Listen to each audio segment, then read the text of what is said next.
Yes, tuba tukomye omuzeeyi nga tewagenze kuziika Anko Kato Lubwama. I have explained it many times.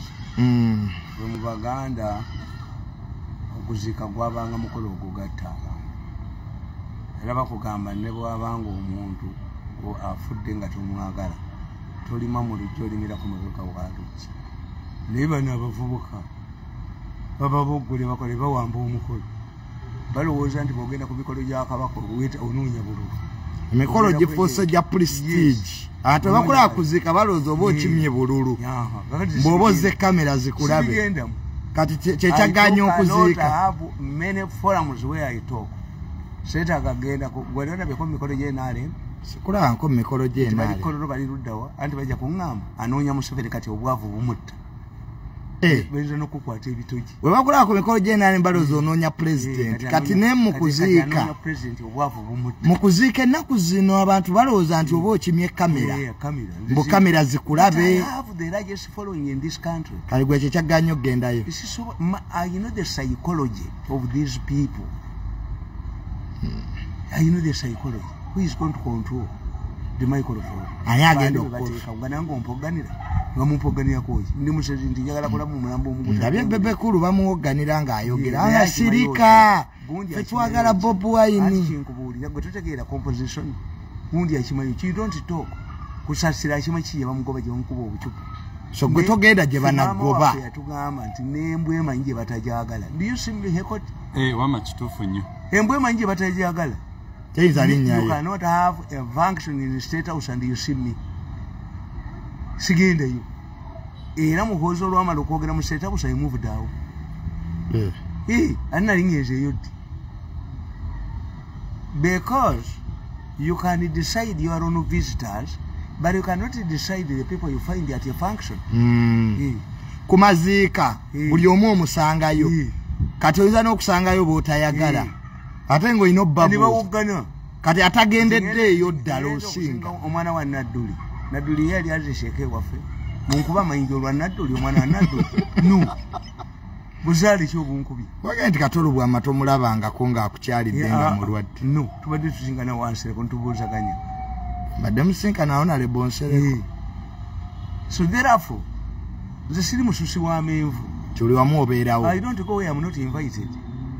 Ane bwompita mmala kumanya ne kadi ngisoma. Kati kuziika muzeeyi bayita abantu kuziika bagenda.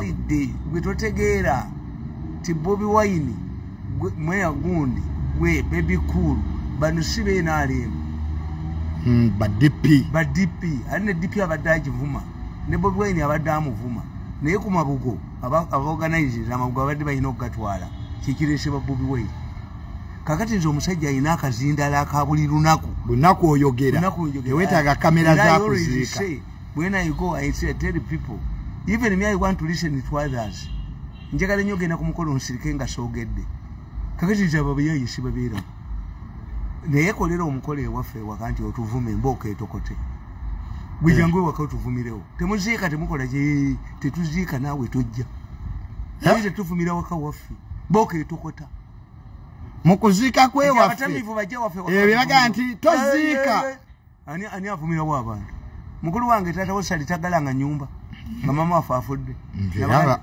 Toziika tokola. Gwe Kampala walekayo omulimu ekigwo ogwakuleeta mu kyalo. Tulina mulimu Kampala. Siziika nkole ki? Omanya amafuta genteka mu motoka yange.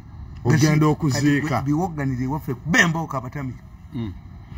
So ogambye nti toziise Anko Kato Lubwama because one gwe naturally si ebyokuziika si bintu byo nga tomanyi muntu bajja kuwoganira ng'oyogera bakuswaze kapenjala ne bweba egiruma teri ya message etettidde empologoma tesobola kulya kisolo nga temaze kikanga kudduka ye testing yaayo ogenda mu audience z'omanyi nga naanakuwa akazindaalo omumanyi taata Waisima ate Waisima waziika era buli omu yeewuunya nakugaa nti taata Waisima tumanyiganye teyayogedde ku mukolo gwa era we twabadde n'omukolo ewaka taata Waisima yabaddeyo n'ayogera etegeeza gwe ne mutabuliki mwimanyi kugambe nafiirwa mukoddomi wange nga ngenda e Germany okusoma mu 1990 yafa kiro nga nkeera ku makya kitawe wa Isima yafuga omulambo ku bwereere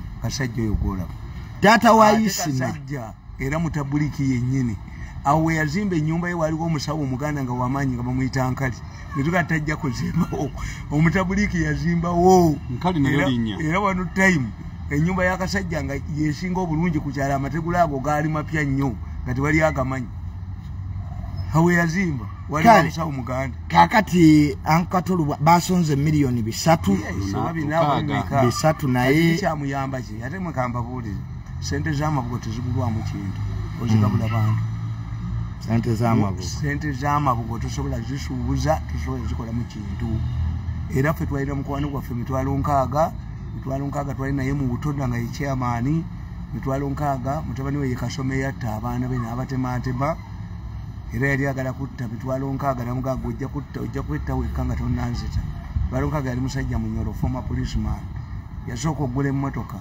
nga bagiyita mugongo gwambwa kujja mu taxi akati mitwalo nkaaga yafuna amabugo mangi bawutoda baali bakyaliwo n'agula kamunyezi zonna zaago amabugo tegagulwamu kintu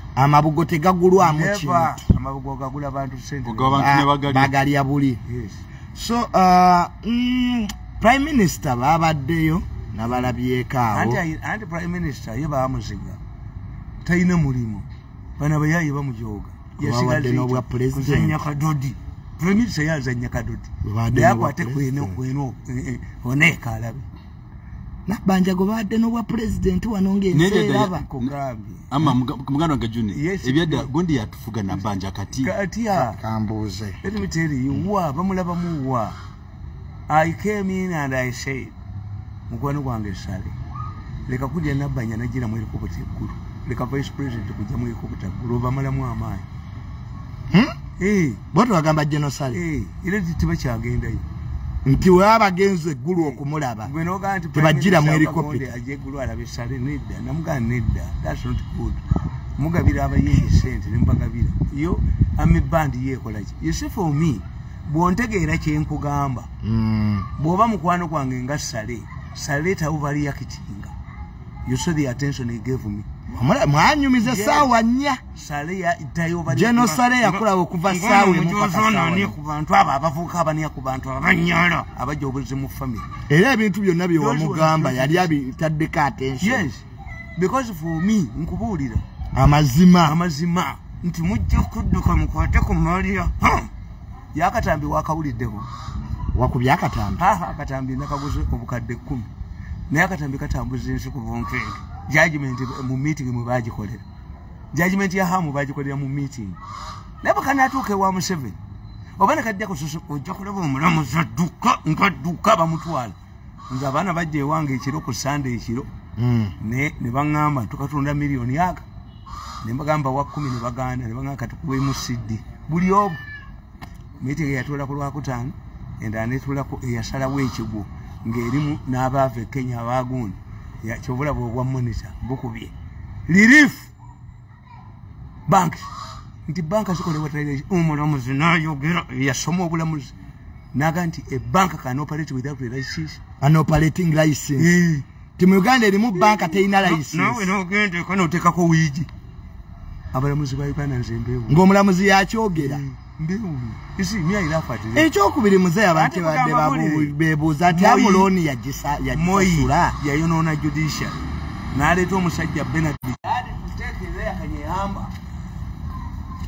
Kanyeyamba omanyi nti ab'Ekenya gwe baatwala okutereeza judicial ya Kenya balonda chief justice Benard Chunga nga talina diguli muyinoyonoona judicial mugyonoone there are times ate mwe temumanyi parliament amateeka geefuga ne court nti kakati oba monitor baga relief kuki are you going to is the council going to pounce on these ordinary people ngegala amaduka agabwe nti balina license when a chief justice pronounce himself nti bank ekola nga teyina operating license what they are telling you is not correct hamwe banjeri yabwe yalisasula baagala byapa byekubiremera mukigeze kubaana mwe loni akatambi kavuge yajimalayo hamuloni yajimalayo balimere ebyapa bye kubaka banka ako bwakajja mu sente kagwa nze hamulanga mira sinaize hamu yakubidde ekiro nangamba tata tetuddamu kuyomba nabo bano baswadde how can a judge chief justice uphold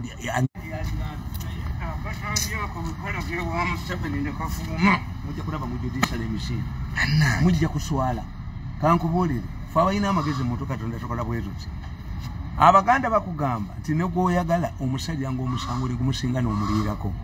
A proper judgment would say you are punished for operating in Uganda without a license. 2, harm, if harm has a loan, cannot go away with it because you don't have an operating license. Tikisoboka. Do you receive the money? Era nabalaba mu meeting ya fly. Did he receive the money? Mbabagala mu million 10 akatambibwe kana fuluma bana mwe akatambi kagenda kufuluma buli obo hamuloni yajisasula waduka omulabe waduka olaba bategese n'okubba ebintu bya kuteesa atanafa balina katero yaabwe babba buli wamu naye ebya hamu bigenda okusparkinga revolution wa abaganda obajooga n'ofuga power nga bw'oyagala omuganda takwatira ku kintu kyo mujuza abantu ne mbagoba mu ttaka ne mubagoba mu butale ne mbagobawa wait ojja kulaba abavuuka bali basatu abadduka nga bakiyiyeewo ekyo muhoozi kyabasingira. Have you had muhoozi nene scandal? Muhoozi nti agoba abantu mu ttaka nti ekizimbe kya muhoozi nti ababayisewo ba muhoozi kyava bakube mu nnaku buno n'amutukubira n'amugjamu n'amutukubira n'amuddusa emisinde tasobola kujjayo mutwe. Gavumenti yonna buli omu amukaaba buli omu abakaaba ne bakyoga buli muntu yenna nti lwe bajja kunze ejogo nendo balumba emandwa bakuboko bogoloza. So these are simple matters. Kati ham byapa bye balemedde bagamba babitwala nenga loan yo yagisasula audit bulinga an audit gundi company abalageza zemuba ayina dollar account nini bazibako sente ka banka kavunyo tekaina na kizimbe mu kibuga ne mani yawako wasula pangisha bupangisa nene Lukwago naye wamuvumye nnyo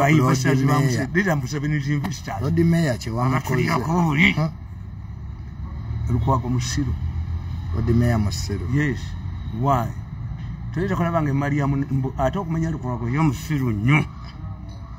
I doubt whether Lukwago has a legal degree. Tewali muntu musiro natural abeera ndi degree y'amateeka amateeka gategeeza kutiizoninga. Let me tell you, when you say nti ebintu si bya hamu mwavu ate babitwala bati wamma buli gyaba nti ebintu si bya hamu ate banka ebitwale tebakwagasana okusenya amannyo gaye musiru. If you say this is an important man, how can you say has implicated my daughter? No loving imputa no loving aba basajja singa tebasomako bali badde biba mukola mu minti ba Lord Mayor siate basoma bibandi badde oba mwavu ate biba biti ebibye. How can somebody allow you to deposit ebyapa ebiri mu manyago ogenda obifunire koloni yasoma amateeka yasoma naye wamma muzeeyi kyogereko hamu abanga property sizize azidepositing atya mu banka azifunire koloni nga si bibye naye kino kyasoma ki nebisajja bino byasoma ki singa biri mu kyalo singa biwumba mindi mu bbi singa bimola omutudinga mu mindi. That's why you have no respect for people who don't reason. Ebintu bya hamu naye tebajja bitwala ekisaawe tebajja kitwala n'ekisaawe ekigeze nja kuba akatambi ako olunaku lumu naye yaŋŋanyukkako ojja kumulaba bwadduka obalabe bwe badduka olaba omulamuzi adduka wabula bagambye bakatwala wa kisaaki naye kisaaki kakakwatako engalo zinadda okunywa kisaaki n'akwata akatambi ako mumusondere kisaaki baagala $5,000,000 mulabe bwe zidda okunywa akatambi mulabe bwe zidda okunywa.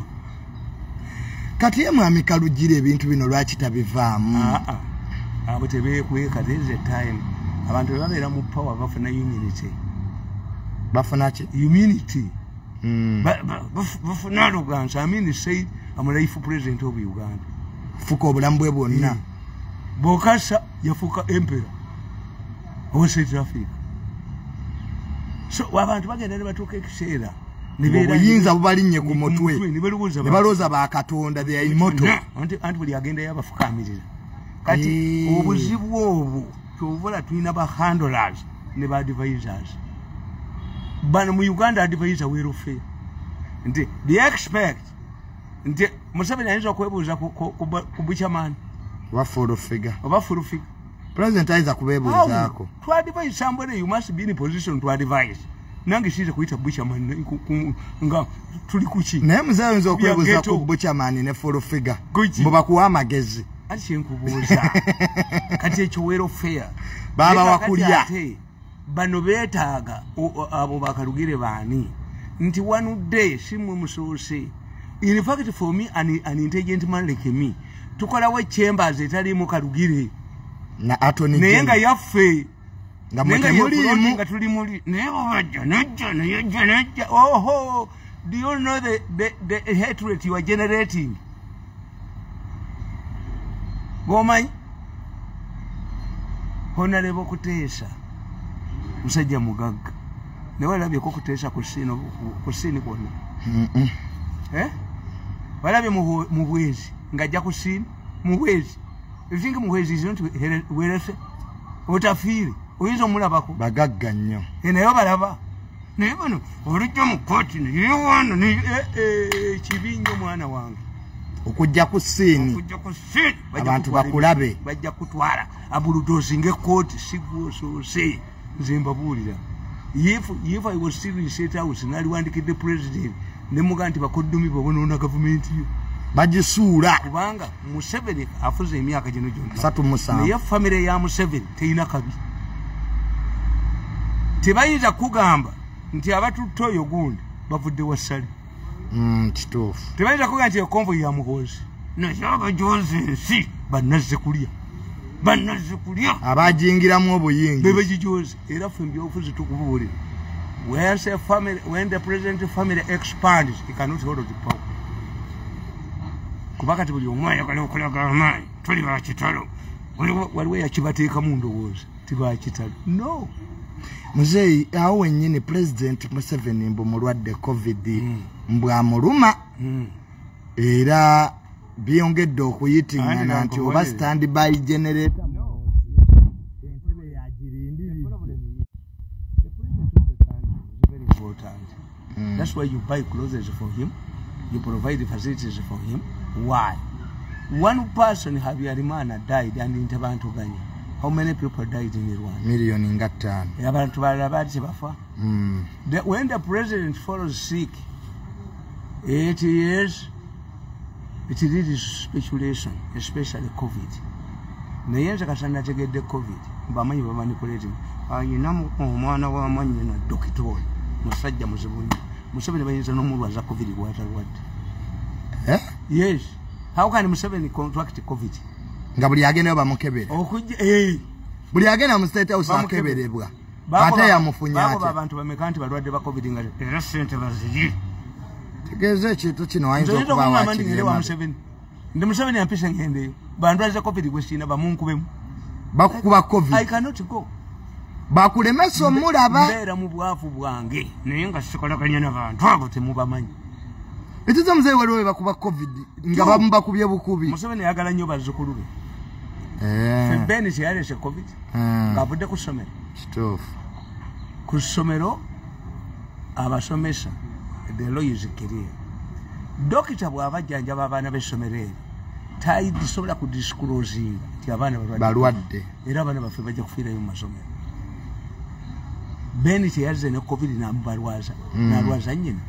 Ekitegeeza COVID waali naye kyena bayambako kiri akakazi kano kalangizanga endwadde ezitalinga obwamanita bwe bukuba baba balira sente prime minister's office bazirira muhereza. They create panic for Museveni. Era nze Museveni yansanyidde ne baleeta amambulugo obwamanita n'entwe zaabo. Museveni yansanyidde nnyo naye kolayo gye talina mulimu. When you see your boss handling something important, kitegeeza gwe takyakulina mu bwesi. Museveni has handled the Somalia affair effectively. Is the source of information. Yeah, no speculation. You source yennyini 54 eki yakikontrolling. Kati General Kulaija omwogezi w'amagye ye talina waalabikidde. President yeyeeyogere. Era nze one day waliya floods e Teso. Nengenda ku WBS to defend government. because it was clear the president had met it leaders n'entegeera gundi ejaliko nengera ku WBS kibazo nenganda nimba tulinga nabo. The following day, it was Saturday, Museveni sent somebody nalina ku radio simu nangamba nti mzee yakwagala nemusanga mu office. Mr. Mirundi, yes, Your Excellency, I was watching your program. You did a very good job. But do you think I should also go there? Mzee kati awe nze nkukiriza okugenda. People need you. Abantu bagala gwe bawulire ku gwe. Sinze leero abantu Museveni yampita. Nangandi I was watching your program last night. You put up a good defense. But do you think I should go there? Mzee chetelo chimboza na kuchimboza, you are humiliating me. Me, I did what I did with my limitations. But for you, you can even give the population more information and more attention. Then echirecho Museveni yaja mu WBS and he faced the same pan eya kibazo n'enganda. Naye Museveni bwaba yekwatidde ekye Somalia nga kulaije ali ku bali wali wayinza okuba enkyukakyuka mu magye. Naye kitegeeza nti amaze okukitegeera nti sensitive issues yazeekolerako. Oba ekyo Somalia kyabadde very sensitive nga kyetaaga ye kubanga engeri abasajja gye baatukuba anti bano babatomeza mwafudde bameka bakoze batya. Museveni contained the information. Kati bino ebya COVID nti president mulwadde biyinza okuba bituufu. One day twagenda ne president ya Kenya ng'alina engatto za njawulo yali alwadde ekigere. Bwe baakomawo abaana baffe ne babagoba. Abaana mukaaga ne babateeka akatebe. When the people failed to defend them. When I took over, I told the president. When he arrived in Nairobi, wagenze ne cargo plane nga n'ekigere kirala kino kino. We lost control over you. Singa twagambye abamawulire b'e Kenya temukwata ekigere ekyo ate kibali kuto wamawulire ekyomuganda kyakola. Yes. Namugamba what we should capitalize on. Are you metallic? Is a president metallic? He's a human being. He follows sheep. Naye engalo kansa amuli engalo. Kansa kati amutwala kati kansa amuyina. Kansa yatandikidde mu ngalo. Mutemulwala. Everybody falls sick. Ne kabaka alwala. Yeah. But in this case, President Museveni ye Prime Minister wa Bungereza omugenzi Magufuli ne president beba president abakakwatibwa COVID basatu bokka. Why? President muntu w'abantu atente nabagamba nti mwabayina abatayina tima nganzi nze mbeera nfululize my hand nti nkwate mu ngalo. Muzeeyo ine tima abantu bakubuuza tubadda nkola bwezi okiwaite abantu bakuleetera engalo notazikwata mu Baganda is not your initiative tuyina kyetugamba nti bagwanganye mu bifuba. We know each other, we are at the same age. To bring me a hand and I shake you with your hand, it means we are equal. Engalo zo zagenzeewo. When somebody comes to greet me, I followed my hand. Ninetima, I'm arrogant. Very arrogant. Yes, I'm selective. Abakwata mu ngalo obalonda musibuli omu. Era Gaddafi, what did Gaddafi do? Gaddafi yafuna gloves ezifaanana n'omubiri gwe. Gaddafi nga tabuuza abantu ne mukono mwerere. Gaddafi yambalanga gloves nengo ezolooza ngalo. Kumbe gloves. But Museveni is a pro-people person. Buli omu ayagala amukwateko mu ngalo amukuba akaama. Buli omu ayagala amukwateko mu ngalo amukuba akaama. Bwe basabira ssente.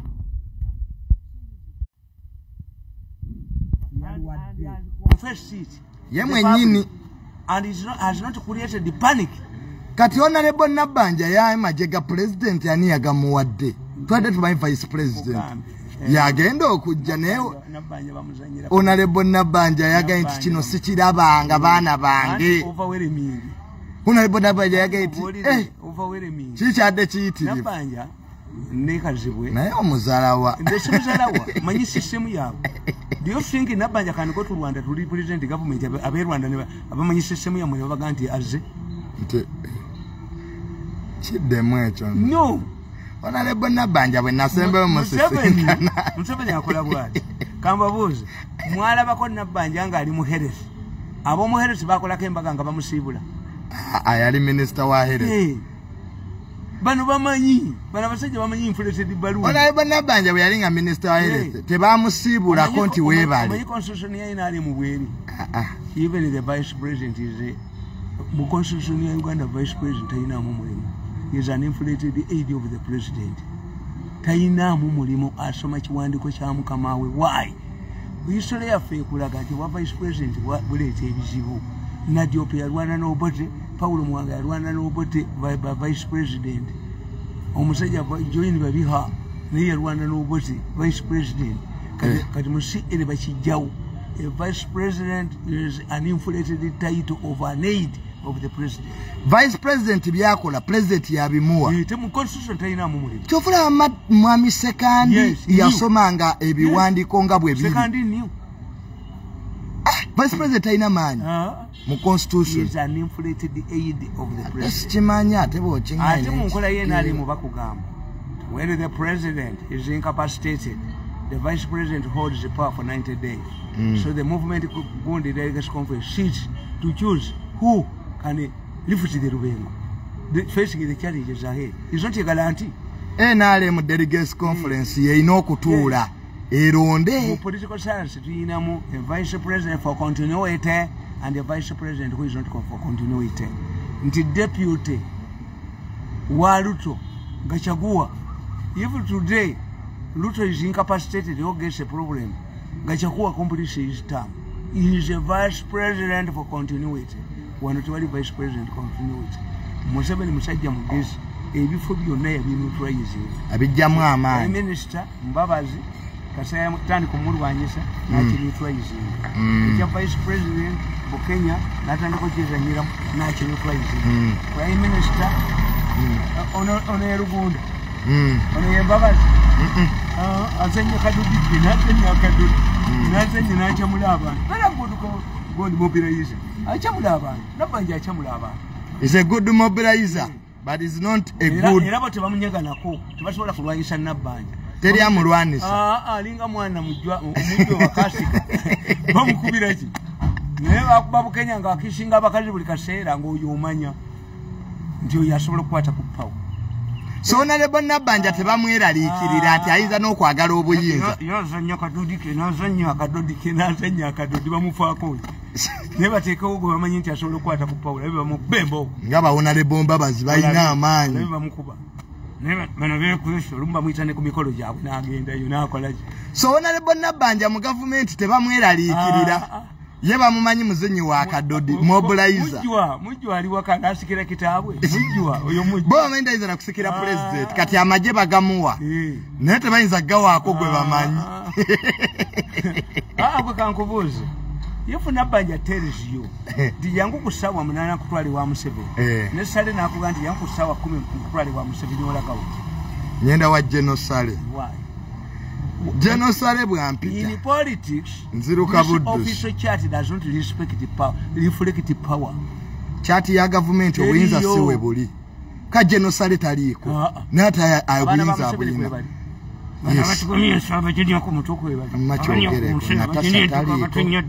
Muganda waffe patience mwayira ketaliimu. Etegeza muzeeyi waliyo chati ya gavumenti endala eraga power baana ba president baganda be.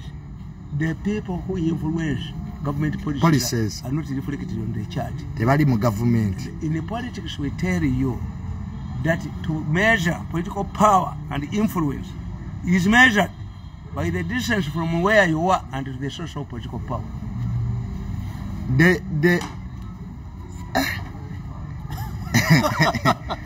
Mzee akukaddemu mu Luganda nti okulaba nti olina obuyinza mu government ye distance gy'oli kumpi n'ayina obuyinza. Abaganda tukugamba nti oligonja wakaliro bawambo wayotera. Oligonja wakaliro. Gonja abeera ku muliro. Embwa ebeera ti distance. If we want to measure your influence in a family, tukugamba ewa Mirundi oyo gwogamba gwe mbanjogera naye ali wambwa wayotera obagonja wakali. How near are you from the social power?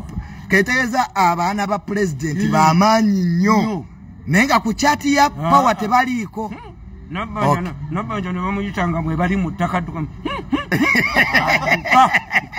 Nobasini kamanyo bwe bati bali mu ttaka duka nabanja tobulaba Mzee nze nkomye wano tetujja kusuka nenga byebyo dadi agambye lwaki teyagenze kuzika Kato Lubwama Yesi mususi wa menvu tanoonya buzinda iseyo gye mukola embwa tegenda gye batajagala wategedde abaliyo bayinza okuba tebakwagala kusaasira kimaki kankubuli let me tell you singa kusaasira akola omukolo gw'abenaale tebajja ne bayimba nogandi Museveni yanabeera omugenyi omukulu tajjuza takikuba naye ekimutwala mu kuziika bamukuba obucupa bamukole ki bamuŋoole look for your own people why if Museveni won elections kitegeeza mwe bangi kusaasira kola omukolo Museveni yajje bebekulu mulabye bamuŋoola awo ng'ayogera bebekulu naye atuuleko wansi alowooza nti munnakatemba munnaabwe nti agenze for good ideas butuuzi naga ntajja kwogera naze sijja kwogera kantuule wano tebandi muŋodde olunaku lumu twagende wakasiri eggwanga nga maama waafudde obusajja olundaba nebulwanira kazita embwa obubwa bagamba Tamale Mirundi batugambye waali I said remain seated muzeyi kiraba nnyo ne ku mikolo bagasituka owubire ku bantu n'ogaana did I come for display tolimala kwina weyogera nti Mirundi tuli naye nze nga nzinga emikono gwe ng'osirika ne bino situka sebo owubire ku bantu gwe tokyabikola you can't kakati singa bebe kulu yagenze wa Kato Lubwama nasirika busirisi n'atuula wali n'asirika nga munnakatemba munne tebali munde bakwagala kazindaalo don't force bano babayita nti jangu obuze ku batuga be babategeseewo bali ne babavuma kibigayi bakikuba obucupa be babategese nibaleka bakuba obusajja bwobwino obusinga obugwaga omunsi obwabukedde Mirundi bamututte Talinnya Mirundi beko ku mikolo sikulabangako ababukedde bakuba batya Mirundi bamututte Talinnya mu kuziika kwa bwino bwe businga obusiru gwafuuka topic nanti bo bakolera sente kola headline